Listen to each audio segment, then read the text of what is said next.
Stock analysis for beginner या beginners अपना stock analysis कैसे कर सकते हैं।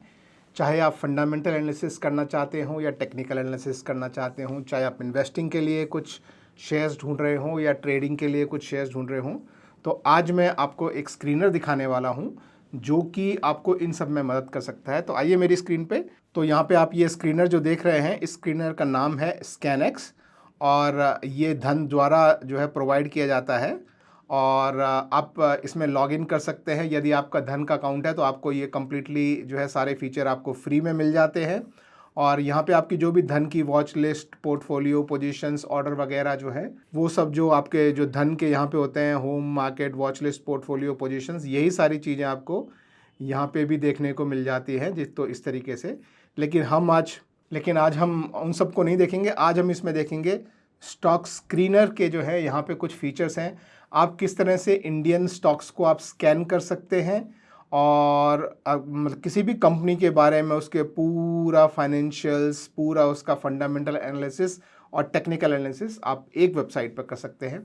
तो यहाँ पे हम बेसिकली सबसे पहले ये इनसाइट्स में जाएंगे, फिर हम ये स्क्रीनर्स वाला जो सेक्शन है वो चेक करेंगे और फाइनली सबसे इम्पोर्टेंट जो है वो ये कि आप एक कंपनी का नाम यहाँ पर सर्च करके किस तरीके से आप उसका कंप्लीट एनालिसिस कर सकते हैं, ये इस वीडियो में हम समझेंगे। तो आइए शुरू करते हैं ये इनसाइट्स वाले सेक्शन से। तो मैं यहाँ पे ये इनसाइट्स वाले सेक्शन में मैं क्लिक कर लेता हूँ। तो सबसे पहले ये आपका इनसाइट्स वाला सेक्शन है। यहाँ पे आपको हीट मैप मिल जाता है, मार्केट वैल्यूएशन मिल जाता है, बल्क डील और एफएनओ बैन की इन्फॉर्मेशन।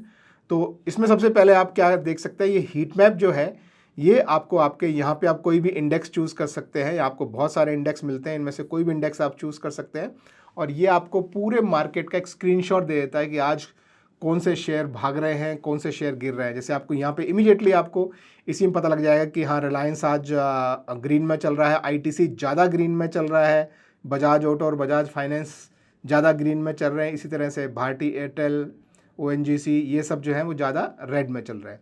तो इस तरह से आप ये निफ्टी 50 की बजाय मान लीजिए आप निफ्टी नेक्स्ट 50 का देखना चाहते हैं तो आप वो सेलेक्ट कर सकते हैं, या आप मिड कैप के जो 50 शेयर्स हैं उनका देखना चाहते हैं तो वो सेलेक्ट कर सकते हैं।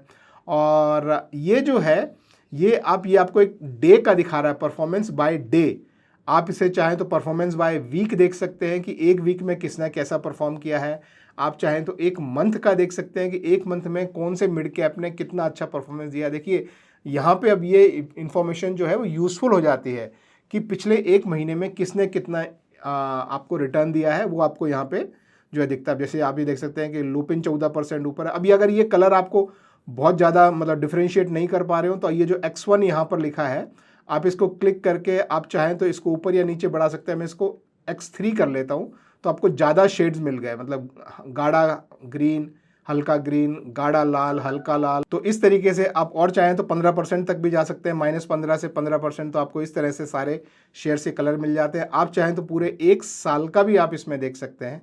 तो आप देख सकते हैं कि एक साल में ज़्यादातर जो है वो मिड कैप 50 के शेयर ने पॉजिटिव रिटर्न दिया है। सिर्फ IDFC ने जो है वो कम रिटर्न दिया है, मतलब नेगेटिव में रिटर्न दिया है, -23%। इसके अलावा डालमिया भारत और बंधन बैंक, ये दो और एडिशनल ऐसे जो है वो दो शेयर हैं जिन्होंने नेगेटिव रिटर्न दिया है। तो इस तरह से आप देख सकते हैं। जैसे मैंने आपको बताया कि निफ्टी 50 में आपको देखना है तो सेम चीज़ निफ्टी 50 में एक साल में ज़्यादातर शेयर ने पॉजिटिव रिटर्न दिया है। सिर्फ एशियन पेंट्स ने -2%, 2.5% का नेगेटिव रिटर्न दिया है।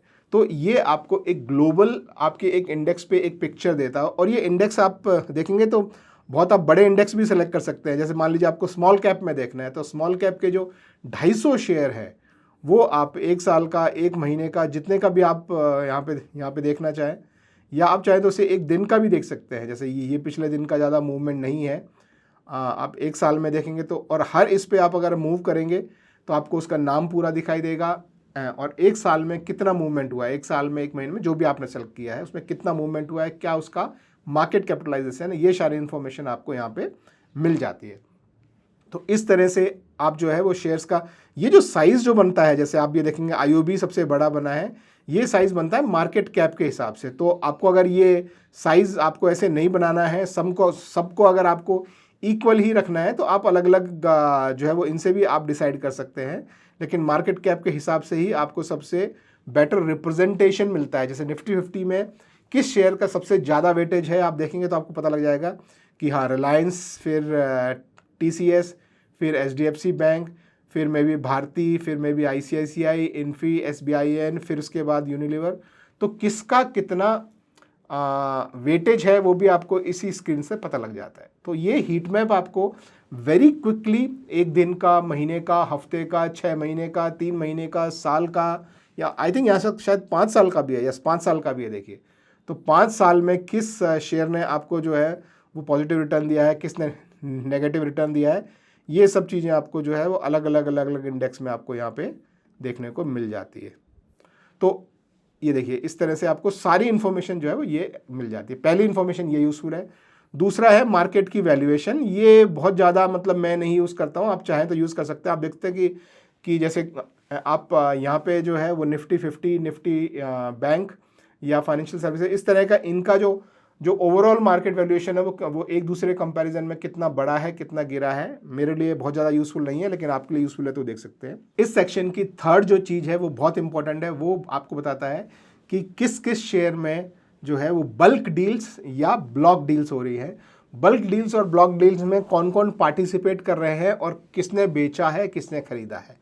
तो कई लोग जो हैं वो इस तरह से ट्रेड लेते हैं कि अगर वो देखते हैं कि कोई अच्छे बड़े इन्वेस्टर्स एंटर हो रहे हैं उसमें तो वो लोग भी खरीदना चाहते हैं। कुछ लोग देखते हैं कि अच्छे इन्वेस्टर एग्जिट कर रहे हैं तो वो लोग भी उनसे निकलना चाहते हैं। तो इस तरह की एक ट्रेडिंग अगर आप करते हैं या इस तरह की इन्वेस्टिंग अगर आप करते हैं तो ये सेक्शन आपके लिए जो है वो यूज़फुल हो सकता है। इस सेक्शन में आपको सारी बल्क डील किस किस शेयर में हो रही हैं, तो ये ऊपर आपको जो है बल्क डील मिलती है, इस तरफ आपको ब्लॉक डील्स मिलती हैं। तो जैसे आप देखेंगे 30 अगस्त को कितनी यहाँ पे ब्लॉक डील्स हुई हैं और कितनी यहाँ पे बल्क डील्स हुई हैं। तो इस तरह से, और आप अपना डेट सिलेक्शन जो है वो यहाँ से कर सकते हैं, किस डेट का आपको देखना है। आज जब मैं वीडियो बना रहा हूँ तो 2 सितंबर है और पिछला क्लोजिंग सेशन जो था वो 30 अगस्त था, तो पिछले दिन का मुझे बाय डिफ़ॉल्ट यहाँ पे दिखाई दे रहा है। कोई भी डेट अगर दूसरी सेलेक्ट करनी है तो मैं यहाँ पे कोई भी दूसरी डेट जो है वो मैं सेलेक्ट कर सकता हूँ। तो ये मैंने 1 से 2 अगस्त सेलेक्ट की तो ये 2 अगस्त का आपको यहाँ पे दिखाई देगा। तो इस तरह से सारी ब्लॉक डील्स और बल्क डील आप स्क्रीन पे देख सकते हैं। तीसरा एक और जो चीज़ होती है जो लोगों को ट्रेड करने से पहले पता होनी चाहिए, वो कि कौन कौन से शेयर FNO में बैन में हैं और कौन कौन से बैन में आ सकते हैं। बैन में आने से शेयर्स में क्या होता है दोस्तों, यदि कोई शेयर बैन में आ जाता है तो आप उसमें कोई नई पोजीशन नहीं बना सकते। नई पोजीशन नहीं बना सकने का मतलब है कि आप कोई फ्यूचर खरीद नहीं सकते नया, कोई फ्यूचर बेच नहीं सकते नया। अगर कोई एग्जिस्टिंग पोजीशन है आपके पास, यानी कोई फ्यूचर आपने पहले खरीदा हुआ है या पहले बेचा हुआ है, तो उससे एग्जिट आप कर सकते हैं। इसी तरह से ऑप्शन में भी ना आप कोई नया कॉल या पुट बाय कर सकते हैं, ना कोई नया कॉल और पुट सेल कर सकते हैं। अगर आपके ऑलरेडी बाय या सेल किया हुआ है तो आप उससे एग्जिट कर सकते हैं। तो ये जो है, ये जो FNO में ट्रेड करते हैं उनके लिए बहुत यूज़फुल चीज़ है। उनको पता होना चाहिए कि कौन सा शेयर इस समय बैन में है और कौन सा शेयर बैन में आ सकता है, कौन सा शेयर बैन से निकलने के चांस है। ये बैन जो है ये कैसे बनता है, आपके पास ये MWPL जो है जिसका फुल फॉर्म है मार्केट वाइड पोजीशन लिमिट। तो हर शेयर का एक स्पेसिफिक अमाउंट ऑफ FNO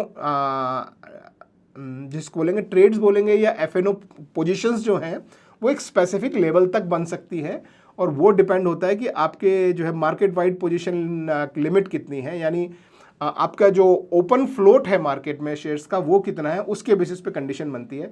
तो जो शेयर उसके पास जो आता है और उसको क्रॉस करता है वो बैन में चला जाता है। जैसे आप देखेंगे कि इस समय ये बलरामपुर चीनी जो है इसकी मार्केट वाइड पोजीशन जो है, मतलब कल इसकी मार्केट वाइड पोजीशन 128 थी, यानी ये बैन में था ऑलरेडी, 100 से ऊपर ये ऑलरेडी जो है बैन में है।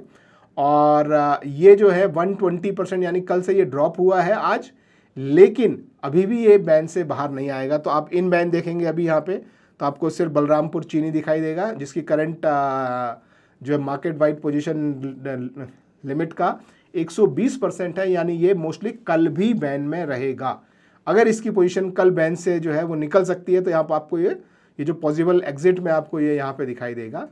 अब दूसरे अगर हम देखें तो आप देखें बंधन बैंक जो है वो 85% पे आ गया है, तो ये पॉसिबल है कि ये बैन में एंटर हो जाए। तो आप देखेंगे कि जो बंधन बैंक 85%, 86% पे, 85 तो मतलब कल था, आज 86-87% पे है, और हिंदुस्तान कॉपर भी 86% के आसपास आ रहा है। तो ये 2 शेयर कल बैन में एंटर हो सकते हैं, ये पॉसिबिलिटी है। तो यदि इसके बेसिस पे अगर आपके ट्रेड है तो या तो आप आज एग्जिट कर दें या आज एंटर कर सकते हैं। इसका मैंने एक अलग से वीडियो बनाया है, आपको मैं नीचे डिस्क्रिप्शन में उसके डिटेल में दे दूंगा। तो ये हो गया आपका इनसाइड का सेक्शन, जिसमें आप heat map, market valuation, bulk and block deals and FNO ban में कौन कौन से शेयर हैं, कौन कौन से शेयर आने के चांस हैं, कौन कौन से शेयर उससे एग्जिट हो सकते हैं, ये आपको मिलता है। दूसरा जो सेक्शन है दोस्तों यहाँ पे वो है स्क्रीनर का। स्क्रीनर जो है वो लोगों को कुछ शेयर चूज करने में मदद करता है। मान लीजिए आप ऐसे शेयर में इन्वेस्ट करना चाहते हैं जिनकी ग्रोथ बहुत तेज है, तो ये आपको मदद कर सकता है। मान लीजिए आप ऐसे शेयर में इन्वेस्ट करना चाहते हैं जिनमें आपको वैल्यू दिखाई देती है, यानी उनका करंट पीई जो है वो उनके एवरेज पीई से लेट्स से 25% से ज़्यादा ड्रॉप है, तो वो अभी इस समय वैल्यू शेयर में आ सकते हैं। तो उस तरह के आपको जो है वो हेल्प कर सकता है। या आप ट्रेडिंग करना चाहते हैं, मान लीजिए आप कोई स्पेसिफिक टाइप का क्रॉसओवर पे ट्रेड करते हैं, मान लीजिए कि गोल्डन क्रॉसओवर बना तो आपको ऊपर का ट्रेड लेना है, या उसका उल्टा रिवर्स क्रॉसओवर बना तो नीचे का ट्रेड लेना है, तो उस तरह के भी किस शेयर में ये फॉर्मेशंस हो रही हैं, ये सारी चीज़ें आपको हेल्प करता है ये स्क्रीनर मदद करने में। तो इसको हम समझते हैं ये क्या है स्क्रीनर। तो स्क्रीनर में आपको देखिए यहाँ पे कुछ आपको फंडामेंटल स्क्रीनर्स मिलते हैं, जिनके बेसिस पे आप फंडामेंटल एनालिसिस एक स्पेसिफिक शेयर के उस पर कर सकते हैं। जैसे देखिए आपको यह दिख रहा है बेस्ट क्वार्टरली रिजल्ट, यानी इसमें आपको वो शेयर मिलेंगे जिन्होंने पिछले क्वार्टर में अच्छा रिजल्ट दिया है, बेस्ट रिजल्ट दिया है, ठीक है। इसी तरह से नेगेटिव वर्किंग कैपिटल, इसमें वो शेयर मिलेंगे जिनकी वर्किंग कैपिटल नेगेटिव है। तो जैसे हम मान लीजिए देख लेते हैं बेस्ट क्वार्टरली रिजल्ट, तो इन शेयरों की कंडीशंस जो हैं, ये देखिए ये यहाँ पे आपको कंडीशंस दी हुई हैं, यानी ईयर ऑन ईयर जो है वो लास्ट क्वार्टर की जो सेल है वो कम से कम 10% से इंक्रीज हुई हो, और लास्ट क्वार्टर का प्रॉफिट पिछले साल के उसी क्वार्टर के प्रॉफिट से 15% इंक्रीज हुआ हो। कंपनी बहुत छोटी नहीं होनी चाहिए, कम से कम 500 करोड़ से ज़्यादा का मार्केट कैपिटलाइजेशन होना चाहिए, और उसका आरओई 30% से ज़्यादा होना चाहिए। ये आरओई वगैरह ये क्या होता है, ये अभी मैं स्कैनएक्स वाला मेन सेक्शन में अब मैं चेक करूँगा तो वहाँ पे मैं आपको बताऊँगा कि इसकी क्या वैल्यू है और इससे कैसे कंपनी कितना फास्ट ग्रो हो रही है, वो आपको आरओई से पता लगता है। तो अच्छे रिजल्ट दिए हैं, यानी कि 10% ईयर ऑन ईयर सेल्स में ग्रोथ है, कम से कम 15% ईयर ऑन ईयर प्रॉफिट में ग्रोथ है, और आरओई 30% से ज़्यादा है। तो इस तरह की कौन कौन सी कंपनियाँ, तो ये सारी लिस्ट आपको यहाँ पे जो है वो मिल जाती है। तो इसी तरह से और भी बहुत सारे आपके फंडामेंटल एनालिसिस हैं। आप किसी भी शेयर पे आप क्लिक करके देख सकते हैं कि उसके लिए क्या मार्केट कंडीशंस लगाई हुई हैं। देखो working capital is less than 0, 3 year revenue growth is positive, तो पॉजिटिव ग्रोथ रही है लेकिन वर्किंग कैपिटल नेगेटिव रही है, तो वो सारे शेयर आपको यहाँ पे मिल जाएंगे। तो इस तरह से आप अलग अलग तरह की कंपनीज को ढूंढ सकते हैं। और अगर आपको कोई भी ऐसे चेंज करना है, आप बोले कि नहीं मेरे को आरओई 30 नहीं चाहिए, मुझे आरओई जो है वो मान लीजिए 35 चाहिए, तो आप ये कस्टमाइज वाला जो बटन है आप इस पर क्लिक करके और यहाँ पे अपने फिल्टर्स जो है वो चाहें तो और भी बहुत सारे फिल्टर्स होते हैं, देखिए ये आपके सामने, ये आप यहाँ पे जो है लगा सकते हैं, या फिर आपके जो एग्जिस्टिंग जो फिल्टर ये लगे हुए हैं इनको आप चेंज कर सकते हैं। जैसे आपको लगता है कि नहीं 35 नहीं, मुझे ये चाहिए, आपको चाहिए कि 30 नहीं हो, मेरे को कम से कम 40% आरओई वाले शेयर दिखाओ, तो ये क्लिक किया तो अब आपको देखो ये यहाँ पे 40% हो गया, तो इन सब का आरओई जो है वो 40% से ऊपर है। तो इस तरह से, और इसको अब आपने ये चेंज किया, इसको आप चाहें तो आप यहाँ पे जो है जो भी इसको नाम देना चाहें, मान लीजिए आप उसे बोलते हैं माई ग्रोथ शेयर्स, तो ये आप जो है इस तरह का ये स्क्रीनर बना के आप अपना पर्सनल स्क्रीनर भी सेव कर सकते हैं। और ये आपके जो सबसे नीचे माई सेव्ड स्क्रीनर है, इसमें इस तरह से जाके ये सेव हो जाता है। तो यहाँ पे आपने देखा है कि माई ग्रोथ शेयर्स जो है वो सेव हो गया। ये लिस्ट ऑफ शेयर नहीं हुआ है, ध्यान रखना, ये आपकी कंडीशन शेयर हुई है।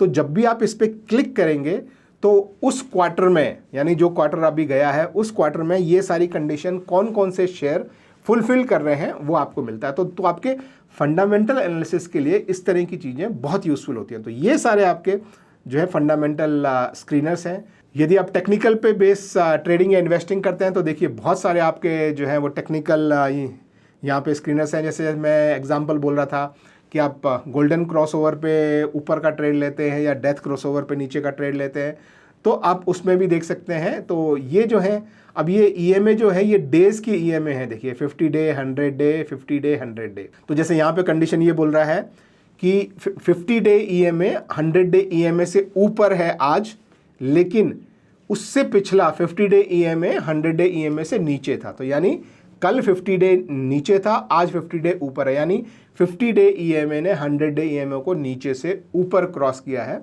तो इसको हम बोलते हैं गोल्डन क्रॉसओवर। कुछ लोग इसको 50-100 पे करते हैं और कुछ लोग इसको जो है 50-250 पे करते हैं। तो जो भी आप करना चाहें, अगर आप इसको 250 पे करना चाहते हैं तो आप इसको, जैसे मैंने बताया कि यहाँ पे आप कस्टमाइज पे क्लिक करेंगे और ये आपका जो EMA है, यहाँ आप इसको हटा के लेट्स से 200 करना चाहते हैं तो आप 200 कर दीजिए। यहाँ पे भी आप इसको जो है 100 से हटा के 200 करना चाहते हैं तो ये 200 हो गया, और इसको आप जो है 200 जो है गोल्डन क्रॉसओवर बोल सकते हैं। तो इस तरीके से मान लीजिए ये एक और मैंने मेरा टेक्निकल का जो है वो मैंने बनाया। अब इस तरह से ये जो शेयर्स हैं ये अभी इस समय 50 आज जो 50 डे का EMA है उसने नीचे से ऊपर को क्रॉस किया है। इन सबको उनके अगर आप शेयर्स को देखना चाहते हैं तो आप इस पे जो है वो क्लिक करके अपना ये ओपन कर सकते हैं, और यहाँ पे आप डे के चार्ट पे जाएंगे तो आपको यहाँ पे आप क्रॉसओवर जो है वो लगाएंगे। अभी मेरा 250 के EMAs नहीं लगे हैं, यहाँ पे सिर्फ 9, 20 और 50 के EMA लगे हैं। आप अपने 50 और 250 का EMA लगा के इसको चेक भी कर सकते हैं कि this is how it works. तो ये है आपके इस तरह के दूसरे टेक्निकल स्क्रीनर्स। तो इसी तरह से आपको यहाँ पे और भी बहुत सारे स्क्रीनर्स हैं जो कि टेक्निकल बेसिस पे बने हैं, वो आप यहाँ पे देख सकते हैं। इसी तरह से यदि आप इंट्राडे में ट्रेडिंग करते हैं तो इंट्राडे के लिए भी आपको हाई वॉल्यूम वाले स्टॉक्स कौन से हैं, इंट्राडे किस में क्रॉसओवर हुआ, जैसे हमने अभी गोल्डन क्रॉसओवर वाला देखा है, उसी तरह से ये 15 मिनट के क्रॉसओवर वाला भी आपको यहाँ पे मिल जाएगा। तो इस तरह से इंट्राडे ट्रेडिंग के लिए अगर आपको शेयर ढूंढने हैं कि किन किन शेयर में पॉजिटिव बायस है, किन किन शेयर में जो है रिकवरी है, किन किन शेयर में अचानक राइज आ रहा है, फॉल आ रहा है, तो ये सारे जो हैं ये आप यहाँ पे देख सकते हैं। जैसे एक सुपर ट्रेंड वाला भी है कि जो 15 मिनट्स का सुपर ट्रेंड प्राइस से नीचे है और वॉल्यूम जो है वो एवरेज से ज़्यादा है। तो इस तरह से बहुत सारे आपको इंट्राडे स्क्रीनर्स मिल जाते हैं, फिर price and volume based screeners मिल जाते हैं। यदि आप इंडिविजुअल कैंडलस्टिक को देखकर अगर आप ट्रेड करते हैं तो ये कैंडलस्टिक स्क्रीनर्स आपके लिए हैं। आप देख सकते हैं, अगर आपको लगता है जैसे आप नॉर्मली देखते हैं कि एक दिन की कैंडल अगर जो है वो मान लीजिए ग्रीन बनी है और अगले दिन की बड़ी रेड कैंडल उसको एंगल्फ कर लेती है, तो उस तरह का अगर आप ट्रेड लेना चाहते हैं तो वो किस किस शेयर में बनी है वो आपको बताएगा। ये बियरिश एंगल्फिंग, तो इन सब में बियरिश एंगल्फिंग कैंडल बनी है। इसी तरह से बुलिश एंगल्फिंग कैंडल। तो आपको जो है कैंडल स्टिक के बेसिस पे अगर आप ट्रेड लेते हैं तो ये वाले स्क्रीनर्स जो हैं वो आपके लिए बहुत काम के हो सकते हैं।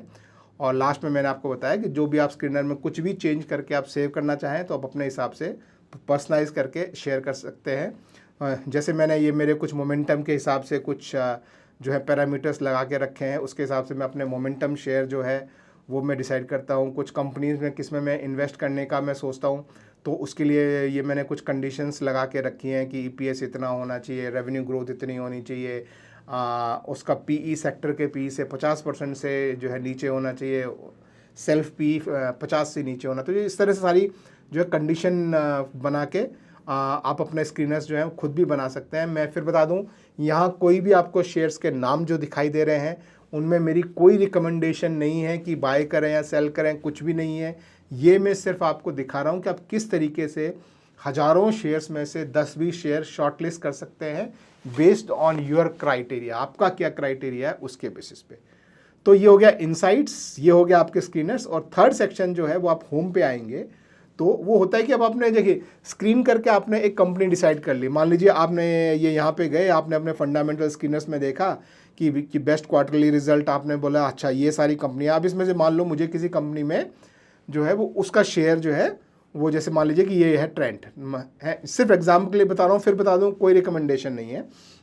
तो कोई भी शेयर मान लीजिए कि इस लिस्ट में आया या किसी भी लिस्ट में आया, अब आपको उसको एनालाइज करना है। तो आप क्या करते हैं, होम पेज पे जाके उसका नाम यहाँ पे लिखते हैं। जैसे मान लीजिए आपने किसी रीज़न से इन्फोसिस जो है वो डिसाइड किया, तो आप यहाँ पे इन्फोसिस लिखेंगे और उसके नाम पे क्लिक करेंगे।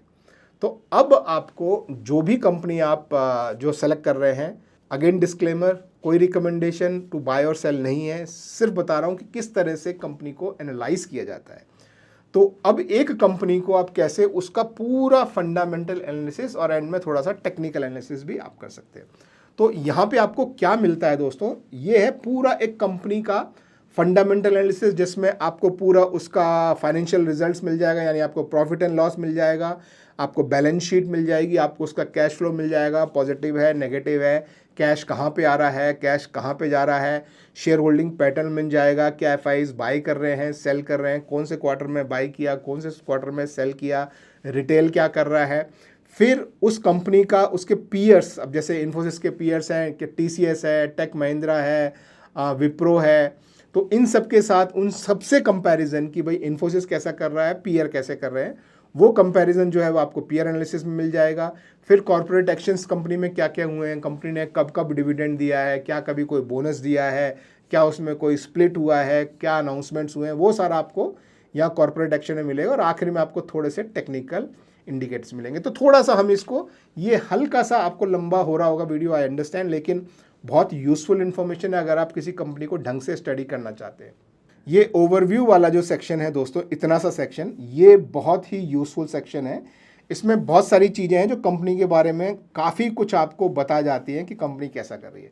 सबसे पहले तो हम ये सेक्शन देख लेते हैं। ये तो बहुत सिंपल सा है कि कंपनी इंडस्ट्री कौन सी है। यदि आप कंपनी में इन्वेस्ट करने का सोच रहे हैं तो हम अज्यूमिंग कि आपको पता होगा, नहीं पता होगा तो आप यहाँ पे देख सकते हैं कि ये जो आईटी कंपनी है सॉफ्टवेयर में, और उसका सेक्टर कौन सा है, तो कंप्यूटर सॉफ्टवेयर लार्ज, ये जो है एक बड़ा सेक्टर हो गया, यानी कि कंप्यूटर सॉफ्टवेयर में है और लार्ज कंपनी है। तो ये तो इसकी इंडस्ट्री और सेक्टर हो गया।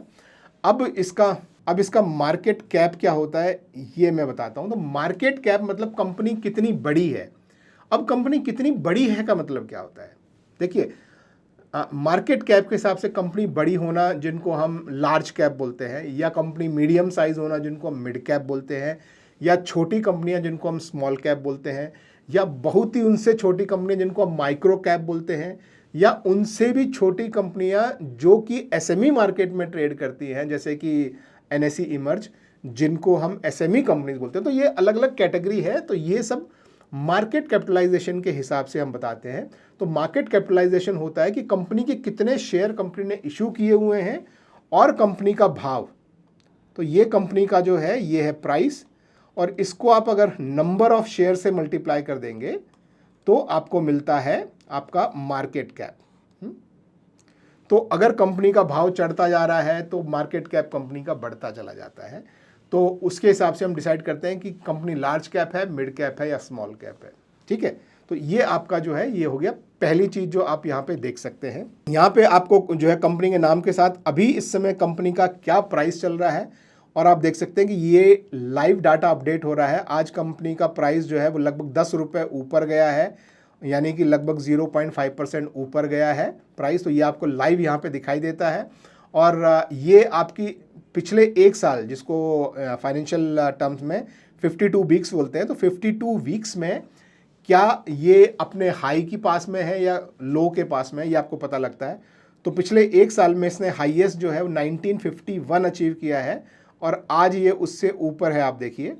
और इसका लोएस्ट जो है वो 1351 था।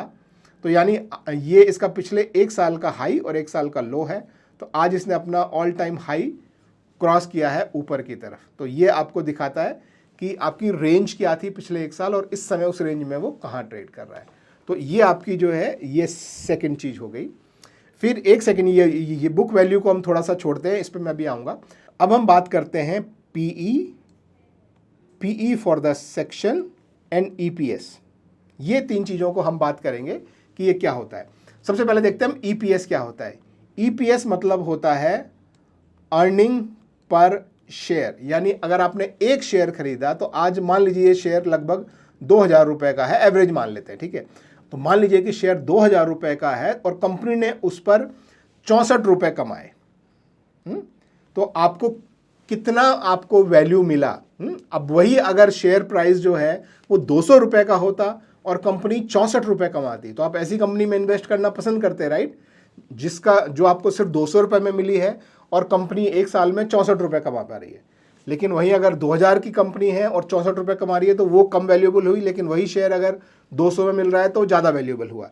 तो इनका जो रेशो होता है कि जो है वो आपकी अर्निंग कितनी है, यानी आपने कितना पैसा कमाया और आपका प्राइस कितना है, इन दोनों का जो रेशो होता है उसी को बोलते हैं पीई रेशो, इसको P/E भी बोलते हैं। तो P मतलब आपका प्राइस जो कि लगभग 2,000 रुपये के आसपास चल रहा है, और E मतलब आपकी अर्निंग जो कि लगभग 65 रुपये चल रही है। इनका जो रेशो है वो आपको दिखाई देता है लगभग 30 रुपये के आसपास। ओके, तो ये जो रेशो है, अब ये रेशो क्या बता रहा है?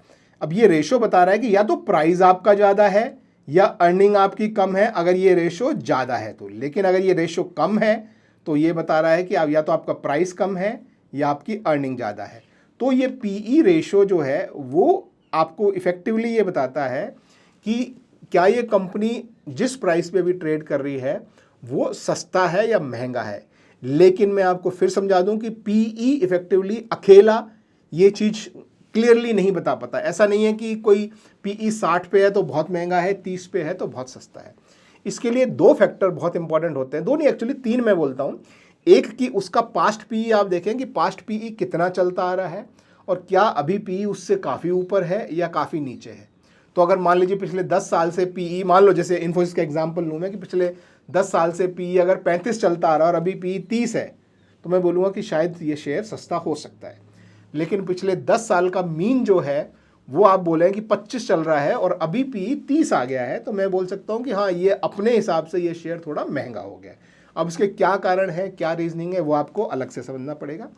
दूसरा आपको जो कंपैरिजन करना होता है वो होता है कि सेक्टर के पी, यानी उसके साथ के जो शेयर है, जैसे इसमें मैंने बताया, अभी हम ये पीयर कंपैरिजन में भी देखेंगे, तो उसके साथ के जो शेयर है उनके कंपैरिजन में क्या ये महंगा है या सस्ता है। तो आप देखेंगे कि इस सेक्टर का जो पीई है वो 40 है, तो उससे ये कम है।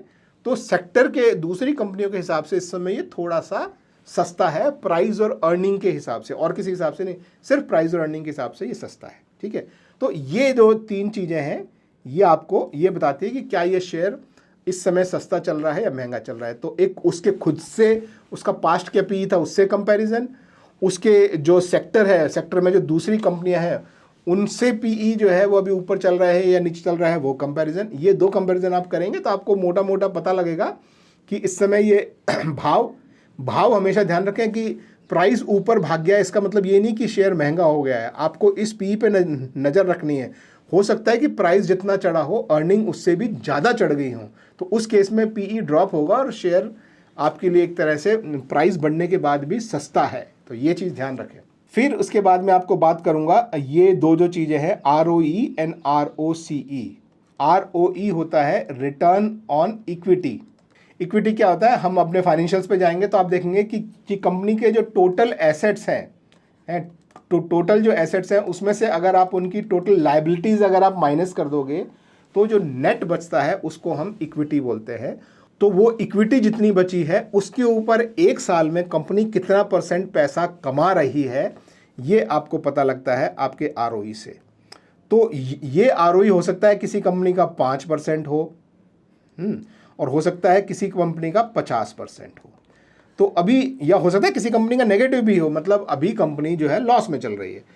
तो ये बताता है कि कंपनी का जो रिटर्न है, जो पैसा कमा के कंपनी दे रही है, वो किस स्पीड से बढ़ रहा है। अगर ये ज़्यादा स्पीड से बढ़ रहा है, मान लीजिए 50% स्पीड से बढ़ रहा है, तो लोग कंपनी को ज़्यादा महंगा खरीदने पर भी तैयार हो जाएंगे। लेकिन अगर वो कम स्पीड से बढ़ रहा है तो लोग इसको जो है वो कम वैल्यू देंगे। हो सकता है आदमी बोले कि नहीं, मैं 15 पीई के ऊपर इसको नहीं खरीदूंगा क्योंकि इसका ROE जो है वो कम है। यानी अगर कंपनी तेज़ी से ग्रो हो रही है तो लोग थोड़ा शेयर महंगा खरीदने को भी तैयार होते हैं कि हाँ, ये बहुत जल्दी प्राइस स्पीड से भाग जाएगा।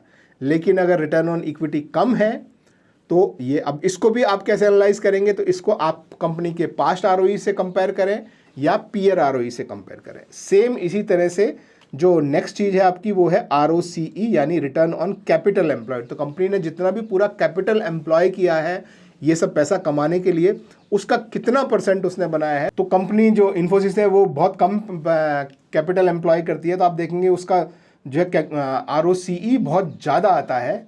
और ये सारी IT कंपनीज़ के लिए ROCE काफ़ी ज़्यादा आता है क्योंकि उनका कैपिटल एम्प्लॉयड बहुत कम होता है।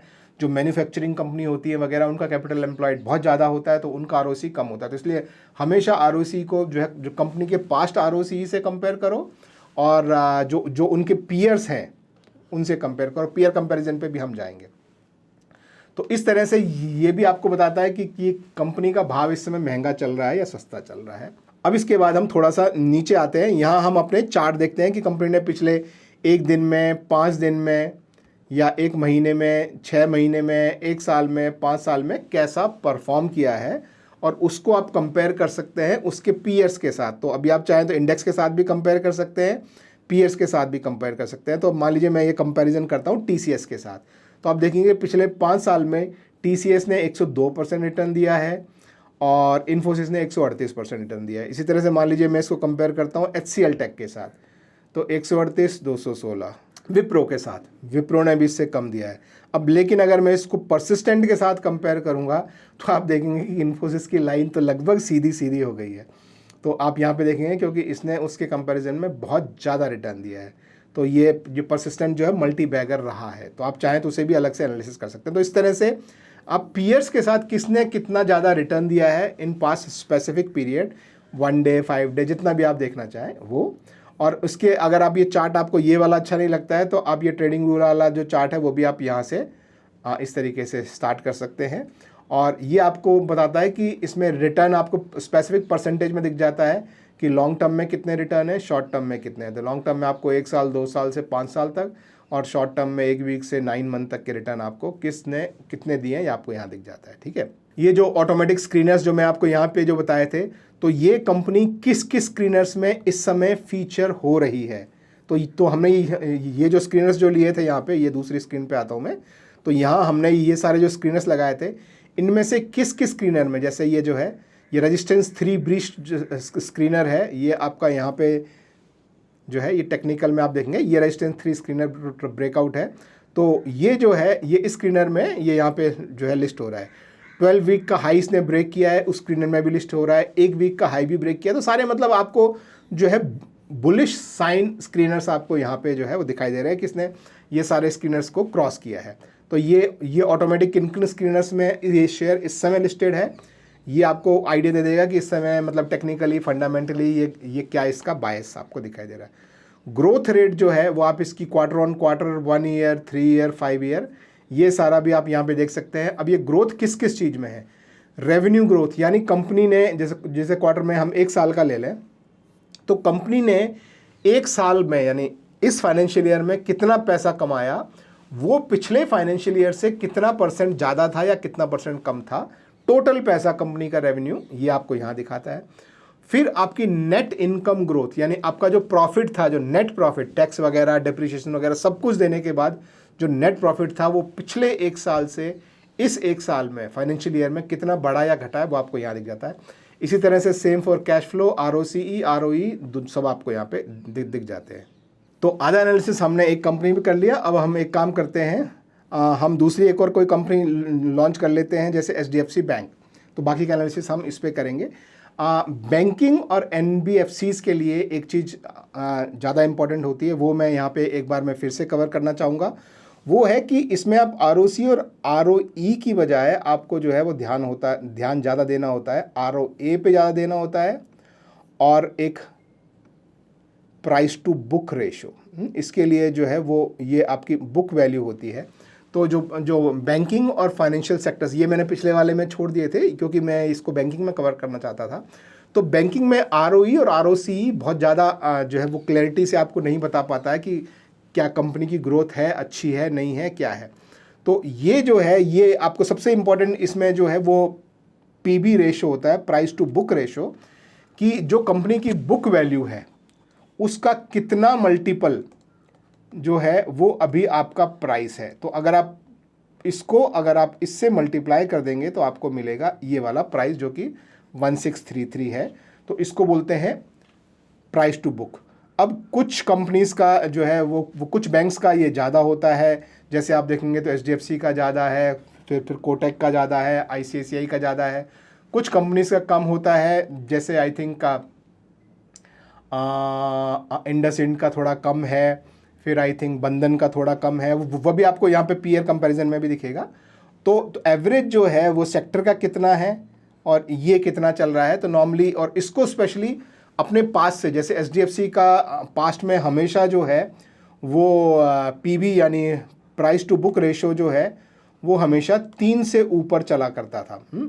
तो ये हमेशा जो है वो मोर देन 3 रहता था और अब वो 3 से नीचे आ गया है। और अगर आपको लगता है कि कंपनी में कोई बहुत ज़्यादा ड्रास्टिक ऐसा चेंज नहीं हुआ है कि कंपनी लॉस में चली जाएगी या उतनी स्पीड से नहीं ग्रो कर पाएगी जितनी स्पीड से पास्ट में ग्रो करती थी, तो ये एक अच्छा साइन है कि इस तरह की कंपनीज में आप एंटर होने की कोशिश कर सकते हैं। फिर बता दूं, कोई फाइनेंशियल एडवाइस नहीं है, कोई रिकमेंडेशन नहीं है, ये सिर्फ मैं बता रहा हूँ कि कंपनी के पास्ट पीबी से आप करंट पीबी को कंपेयर करके आप इस तरह का एनालिसिस आप कर सकते हैं। फिर यहाँ पे जैसे उसमें हमने चार्ट देखे, इन्वेस्टमेंट रिटर्न देखे, वो देखे। अब हम आते हैं फाइनेंशियल रिजल्ट्स पे। तो फाइनेंशियल रिजल्ट्स में सबसे पहले आपको प्रॉफिट एंड लॉस दिखाई देता है। तो यहाँ पे हम ये रेवेन्यू, एबिडा और इन सब के जो डिटेल्स हैं, हम डिटेल को छुपा लेते हैं और बेसिकली हम देखते हैं कि कंपनी का रेवेन्यू यानी कंपनी ने पूरे साल में कितना पैसा कंपनी को अर्न किया, वो मतलब कितना पैसा कमाया, प्रॉफिट नहीं, जितना टोटल पैसा आया वो कितना था। फिर उसमें से एबिडा यानी कि ग्रॉस प्रॉफिट, जिसमें अभी टैक्स भी देना है, डेप्रिसिएशन भी निकालना है, अमोर्टाइजेशन भी निकालना है, इंटरेस्ट भी पे करना है, वो कितना है, और प्रॉफिट बिफोर टैक्स कितना है और नेट प्रॉफिट कितना है।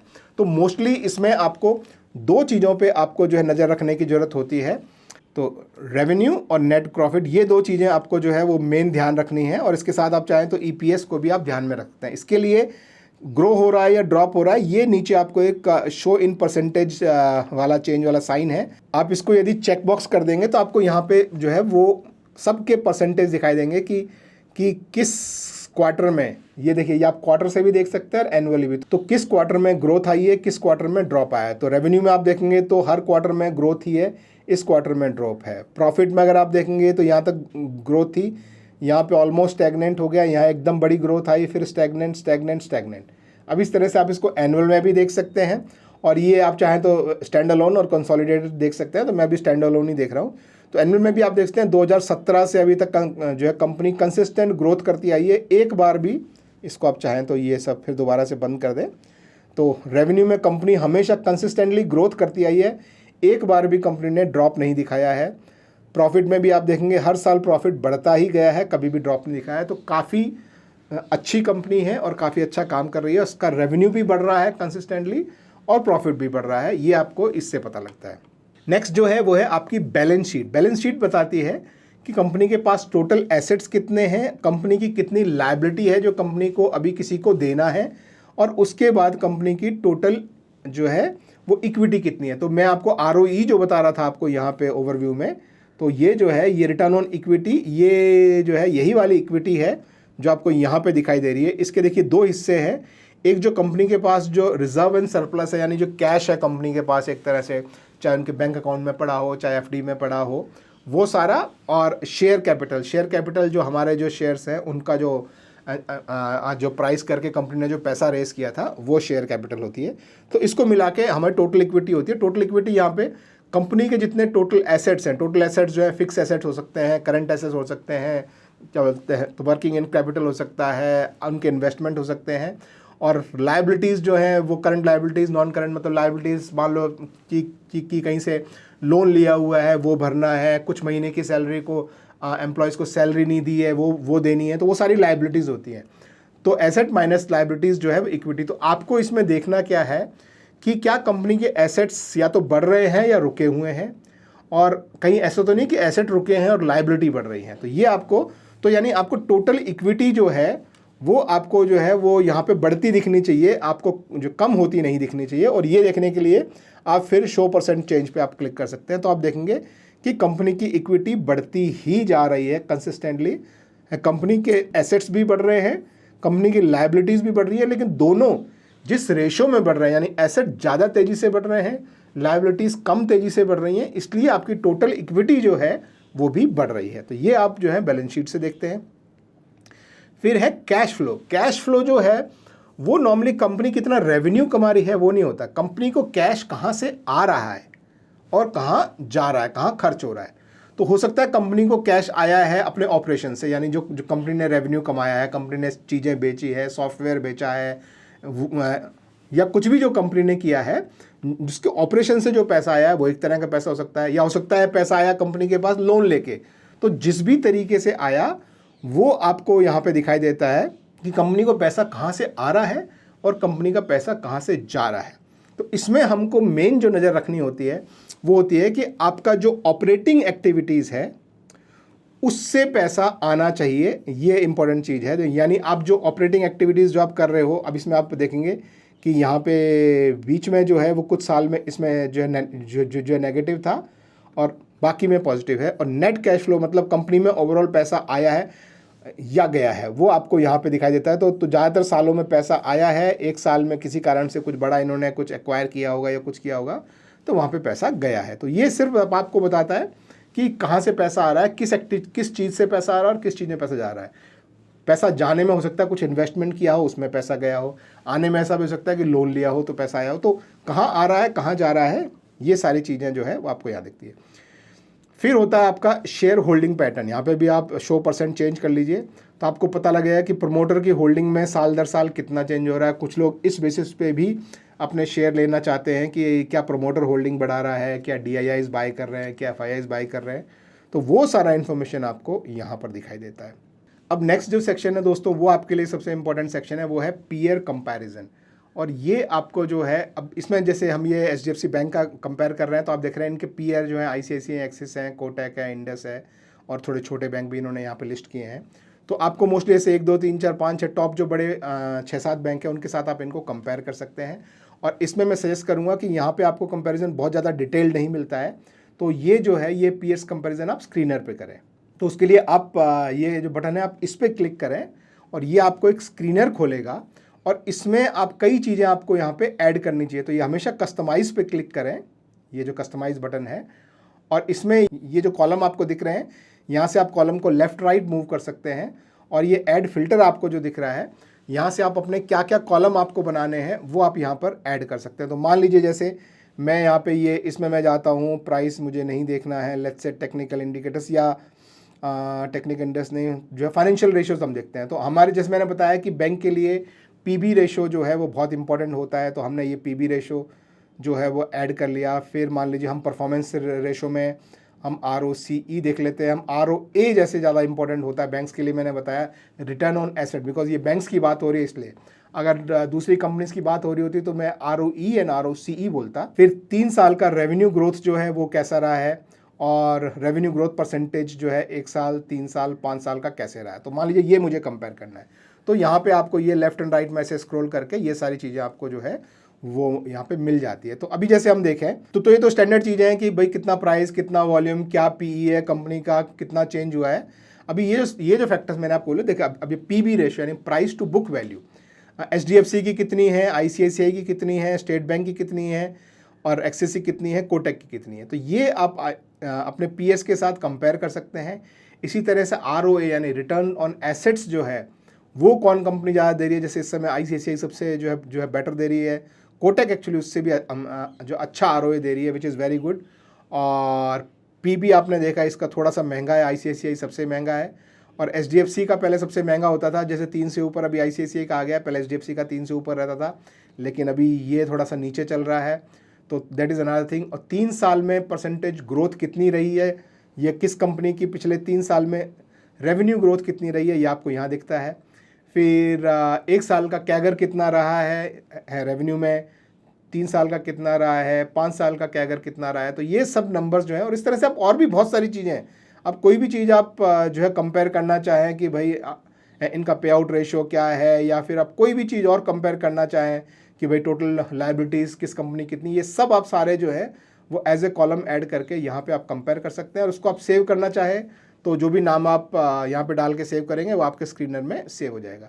तो ये एक और बहुत इंपॉर्टेंट जो फैक्टर है जो आपको पता होना चाहिए कि किस तरीके से आप पीयर कंपैरिजन कर सकते हैं किसी भी चीज़ पे। आप उनके रेवेन्यू पे, रेवेन्यू ग्रोथ पे, उनके प्रॉफिट पे, प्रॉफिट ग्रोथ पे, जो भी रेशोज़ हैं, PE ratio, PB ratio, ROE, ROC, सब आप ऐड करके देख सकते हैं और फिर कंपैरेटिव स्टडी आप करके और डिसाइड कर सकते हैं कि ये आपके लिए ठीक है या नहीं।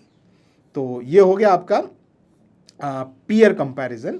तो पीयर कंपैरिजन में सजेस्ट करता हूँ कि यहाँ पे क्लिक करके करें और इसके नीचे आपको मिलता है कॉर्पोरेट एक्शन, यानी आप जिस भी कंपनी को देख रहे हैं उसने कब कब कितना डिविडेंड दिया है। अच्छा, इसमें एक और चीज़ होती है जो शायद मैंने यहाँ कवर नहीं की, एक बार मैं कवर कर लेता हूँ। ये देखिए, वो होती है डिविडेंड यील्ड, यानी कि इस कंपनी ने आपको एक साल में कितना % डिविडेंड की फॉर्म में पैसा दे दिया। अभी कितना % मतलब किससे % निकाला, तो इस भाव का, जिस भाव में आपने शेयर ये लिया है, अगर आज आप ये शेयर ले रहे हैं तो इस भाव का कितना % पैसा जो है वो कंपनी ने, और ये जो डिविडेंड की यील्ड है, नॉर्मली जब क्वार्टर के एंड में जब डिविडेंड अनाउंस होता है या क्वार्टरली रिजल्ट अनाउंस होते हैं उस समय का ये नंबर होता है।